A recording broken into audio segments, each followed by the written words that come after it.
صبحكم بالخير. طبعا القيامة قايمة بالسويدة، واللي بيقول غير هيك كذاب. كل العالم بتعرف انه هلا الخناقة والمشكلة اللي صارت بعد اختطاف ابو حسن يحيى الحجار، اللي هو يعتبر رمز من رموز حركة رجال الكرامة، سواء انت اختلفت معه او ايدته. بس انك تبعث شوية زعران يروحوا يشحطوه مثل المجرمين، تغطوا عيونه وتضربوه بالطريق لتوصلوه لعند مقر الحرس الوطني، تتهموه بتهمة التعامل مع الدولة السورية.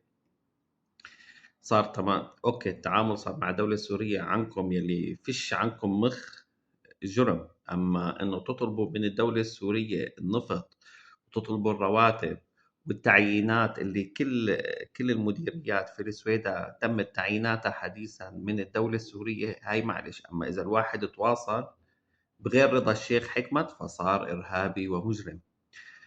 فكان حديثه لقائد حركة رجال كرامة ميزيد خداج إنه الشيخ حكمت زودته جدا، ومش قادرين الشباب بقى يتحملوا تخبيصك وتخبيص الزعران. كلياتنا بنتذكر كيف الشيخ حكمت الهجري كانت له اليد الطولى في تهريب راجي فالحوت، ومن ثم إعادة سليم حميد. هلأ لو راجي فالحوت هون كان رجعوا، لأنهم كانوا معروفين إنهم كلاب حكمة الهجري، كان يفردهم على اللي يكرهوه عشان يعملوا يتزعرنوا.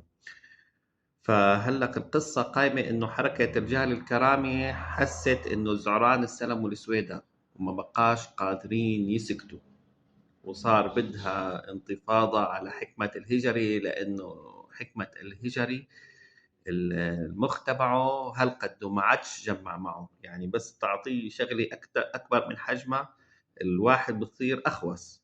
وفي إلنا امثال كبيره مثل بس سلموا بشار الاهبل سلموه الرئاسه كيف صار يتصرف، هو هيك حكمة الهجري.